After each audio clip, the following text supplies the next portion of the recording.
and especially with our muted and suppressed conscious mind, that Bigfoot, he's a master of energy, and therefore, his sphere of influence is much bigger than ours. So, okay, lost time.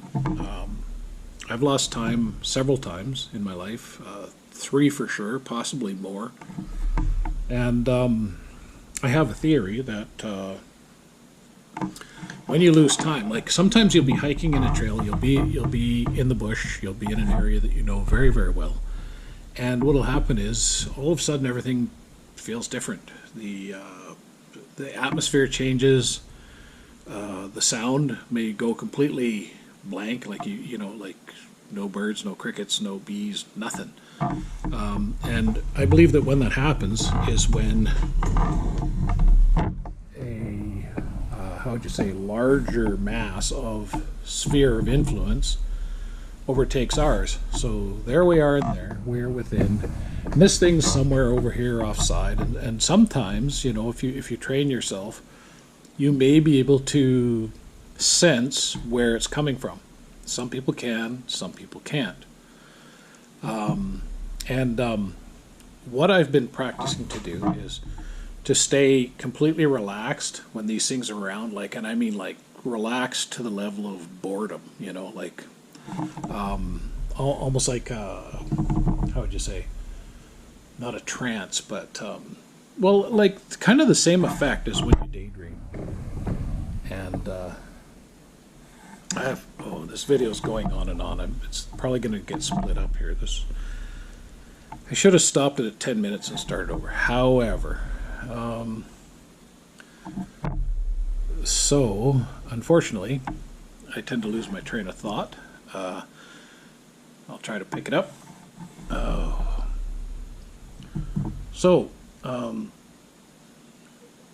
Interesting thing, when you lose time, when you're in this sphere of influence of another entity or being or cryptid or Bigfoot, whatever it may be, what I've noticed is that there's always something different about the area. It happened to me in an area that I'm very familiar with, but the trails looked like they were 4 feet wide game trails. They were smooth. There was large areas of packed down ground that were smooth. It was the same as it was, only different. All the debris and logs were all the slash, all the deadfall was not there, and it was like almost like a city park, but without the green grass, if you will. And so I believe that what's happening when that is going on is that you are within the sphere of influence of a cryptid.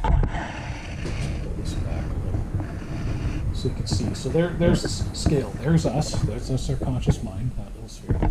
And guess what? This sphere of influence isn't just above the surface of the ground. It is beneath the ground also.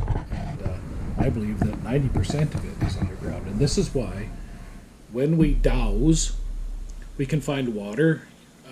You can find gold. I've heard of people using it to find gold. And guess what? You can find cryptids dowsing. This is the report that I hear, and I believe it's true. And I believe that when you're dowsing, what you're actually doing is you are accessing your subconscious. And our conscious mind doesn't know where water and gold is and cryptids, but our subconscious mind sure does. So I've been practicing to tap into my subconscious more and more and more. And so, I'll go out there and I was a real daydreamer as a kid, anyways. And I think this is potentially why I started seeing them very young, and why I've had so many experiences in my life. Some people might pose, oh well, there's guys out there and they see a stick and it's Bigfoot. Well, what if you actually see the cryptids themselves? Often. Sometimes the same individual, sometimes different individuals, sometimes multiples of individuals, and multiple types or life forms of cryptids. What about that? Because that's what I've been seeing, is many different types, and types that make no sense to me, types I've never even heard of, and I still to this day not sure what they are. I'm still looking for answers. And don't get me wrong, I'm not an authority on this. I'm just a regular guy who smoked way too much pot when he was young and dropped out of high school in grade 9. And the reason I dropped out is I was going to have to repeat grade 8. And grade 8 sucked so bad, there's no way I wanted to go back. Like, school was like prison for me. I hated it. And I just did not excel in that environment. Not that I don't have an active mind, because I think you can pick up that I do. Like, my mind never shuts off, and I never stop asking questions. And the more answers I get, the more questions that evolve from that. So this is what I kind of figured out, and I hope my visual aids have helped.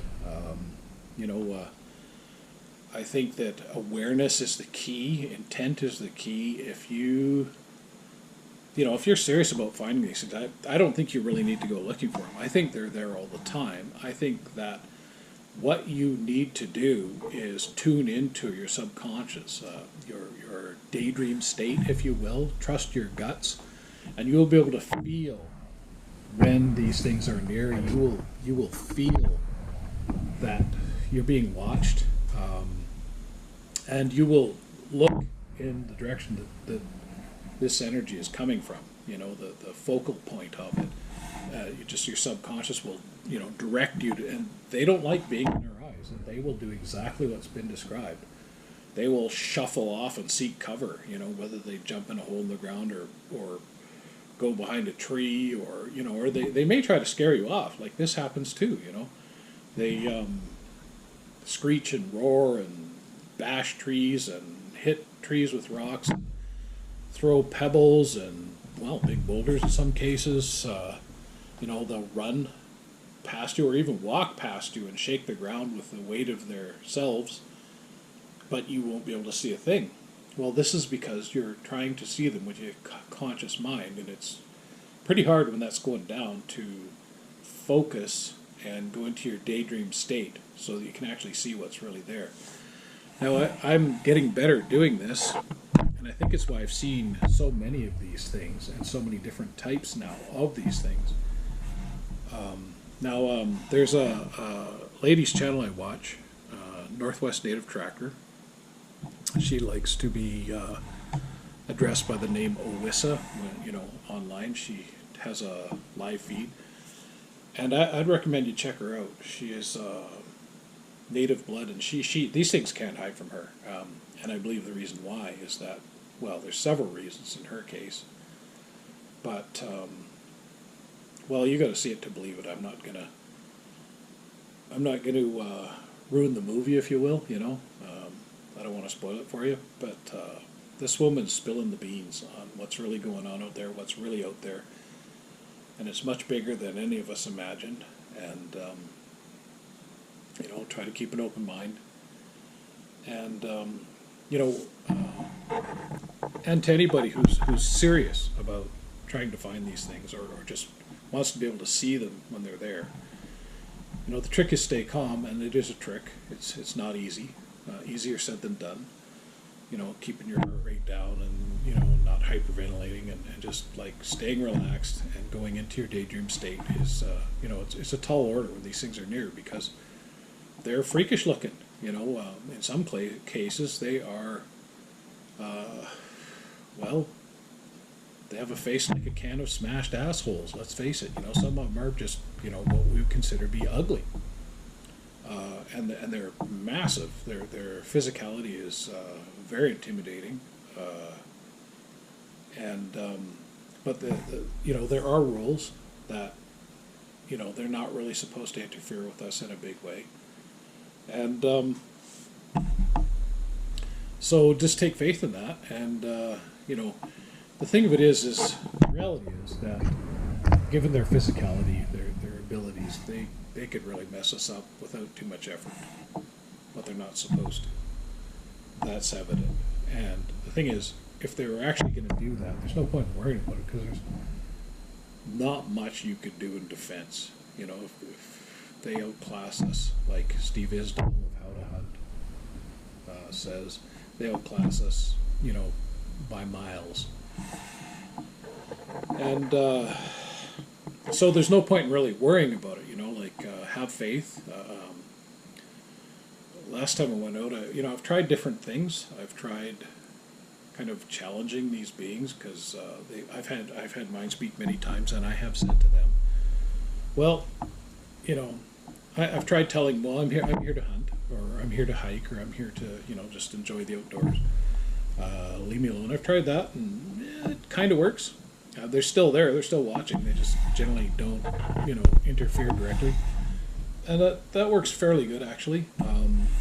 But it doesn't mean you're not going to have experiences